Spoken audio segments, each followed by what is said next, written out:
So one of the things about metal shaping is that you need the tools to shape metal. So today we're going to build ourselves a shrinking stump that I call the egg. And the reason why it's egg-shaped is because I want to use a whole bunch of different radiuses to be able to shrink metal. Now you might ask, why use a shrinking stump when you can use a shrinking machine? I have a shrinking machine and it works great. It's a deep throat one. But the problem is it's very slow and a little bit tedious. And I would prefer to use it for more finer finishing work and stuff like that. So the advantage that we have with the egg is that we can really shape metal fast.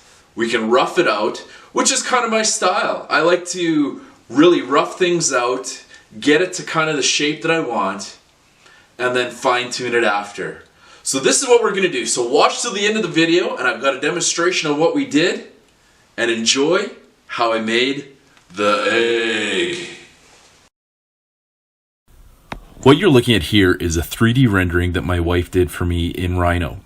I knew that I wanted to use multiple radiuses for my shape, so we decided after a little bit of experimentation with different shapes and radiuses that a full ellipse would be the best decision for us. We had tried putting different traditional shaped shrinking stump shapes close together, and we knew they just wouldn't work, and we wanted fairly accurate shapes. Looking at other videos on what guys have done, they use chainsaws or skill saws to make the shapes that they wanted, but I wanted something a little bit more accurate and something a lot deeper that I could really get into the depths of a panel and shrink further back than any of the other shrinking stumps that I'd seen. I also wanted to make my shrinking stump out of plywood. Then I could laminate it all together. Part of the reason I wanted to do this is because it's cost prohibitive in my area to buy a big chunk of hardwood the size that I needed. Once the 3D rendering was sliced up, we were able to transfer this over into a printable file. And from the printable file, we were able to mark out all of our 3/4 inch plywood that we're using for this project. If you're interested in building one of these for yourself, contact me and I'll send you one of the files over. Starting out, we transferred our center lines onto the piece of plywood. Then we used the compass to mark our radius according to what our 3D rendering represented.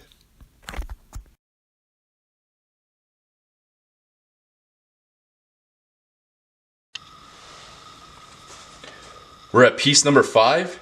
The side-to-side radius is 6 1/4 inches and the up and down is 6 inches.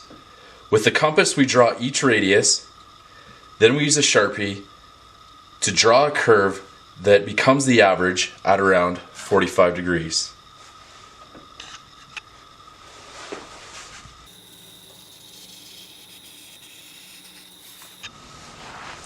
So what I've got here is a jig that I built so that I can route this shape out.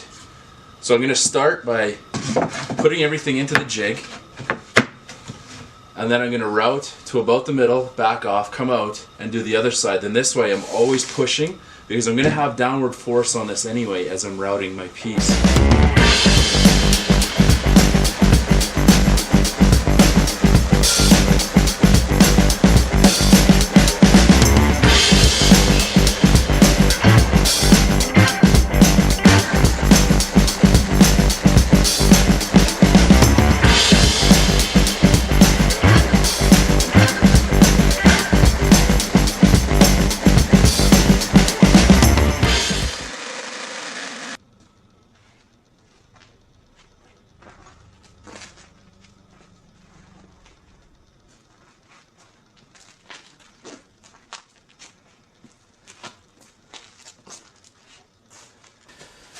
Now that I've got all the pieces cut out, I've got it a little bit roughed in. It's almost the shape that I want it to be.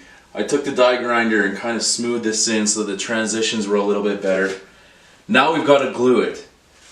So I'm going to take the first 2 pieces like this and I'm going to fold them open.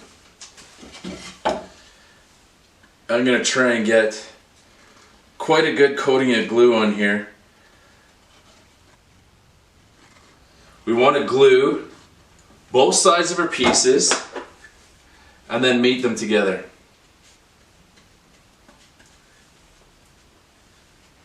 Alright, and there's one piece.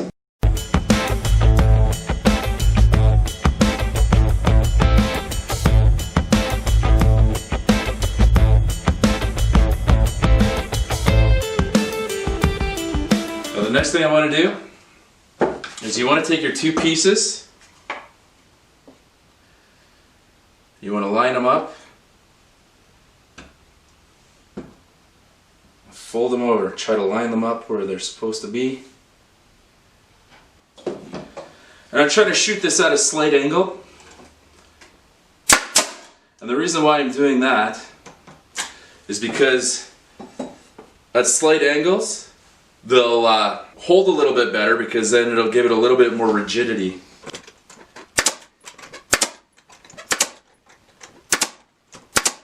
There we go. Only 20 more to go. So when you're building one of these, one of the most important things that you need to do is when you glue it, that you glue everything square. That way you're still going to have to sand it a little bit, but you're really going to save yourself a lot of time, because otherwise you're just going to have to go back and cut all this back square and sand it anyway, and you'll waste a bunch of time. So now that I've got all my pieces glued in, I've kind of got my back cone shaped a little bit. I used my 3-inch cut-off wheel, get into the back here a little bit, and I have the general idea of where I want it to be. I'm going to go with a burr for wood now. Go back and try and smooth as much of this off as I can, is what I can get in there with. And then we'll go back and, worst case scenario, hand sand a bunch of this out. But as long as I can get this roughed out, we're on our way.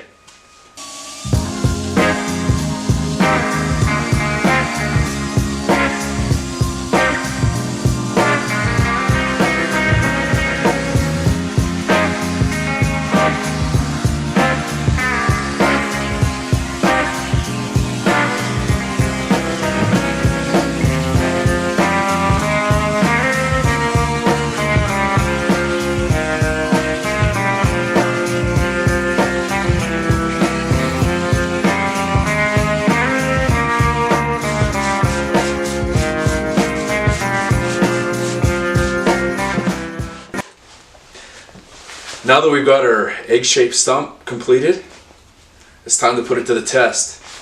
So what I've done here is I've got all different size of radiuses in here, and I wanted this really deep so that I can make some really deep shrinks in it.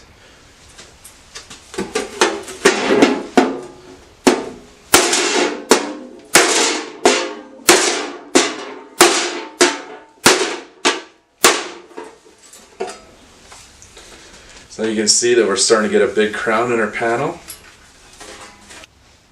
So now here is why we want the really deep profile in here. So now I've got my shape like this, I've got it started. Now I want a really deep shrink, so I can stick this down in here, and I can start to give myself some pre-stretch that's in there, and it should draw it out so that I can shrink this.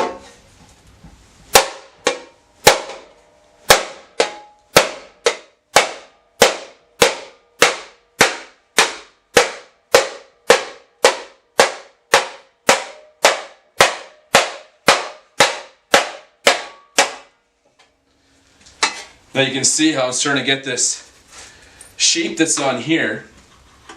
Now I'm going to take and tap this down, because this is where we're starting to get our tuck shrinks that are in here. Give it a little bit more.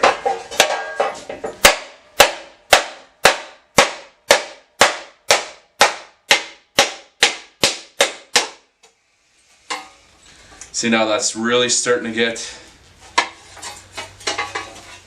our shrinks in there, and we'll tap these down.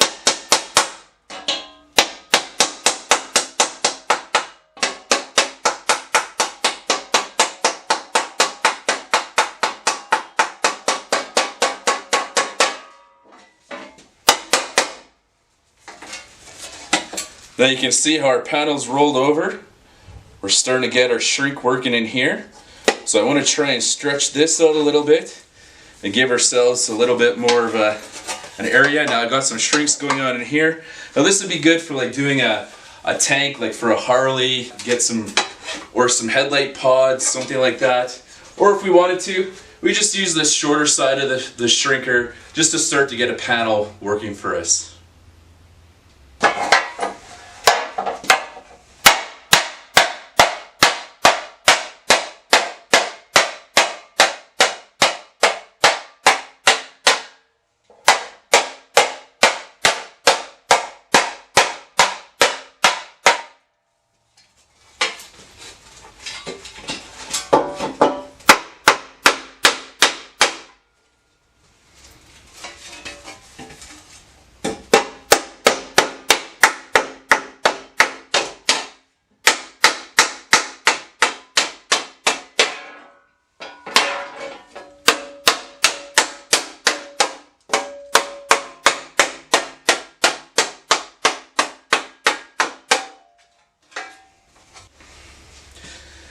So this thing is a beast, and it really shrinks and shapes really fast. This is going to take some getting used to for me because I haven't really done much tuck shrinking, but I'm really happy with the results that I'm getting so far. Now we've got our outside edges shrunk. We want to try and get rid of these walnuts that are on here. So we come over to the English wheel. We try to roll these out. And because we've got our shape, now we're really starting to do some major shaping with this. We'll get these walnuts out of here, and it'll leave us with a nice shape that we can do something with. Now you can see how much this actually like moved this panel, because I can barely fit this into the English wheel here.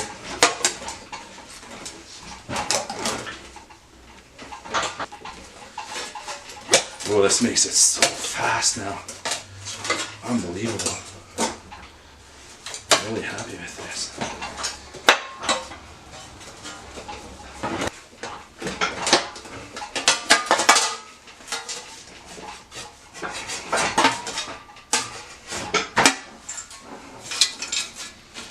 Now you can see we've got a bit of shrinking that needs to go on in here.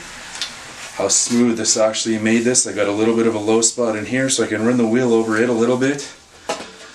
But how fast that made that panel. And this was only by eye. This was only a representation to show what I can do with that. Once I have everything set up and I can actually make a panel, we'll really be able to do some major work with what we've got here. I'm super happy how this turned out. If you would like to build your own shaping egg, contact me at magnet.machine.works@gmail.com. I would be more than happy to send you a file. If you enjoyed this video, hit the like button, smash the subscribe button, and ring the bell. Share this video and be sure to comment below. I always try to reply back. There's a lot of great content coming up on this channel and you don't want to miss it. Don't forget to check me out on Instagram. Let's hang out in the garage.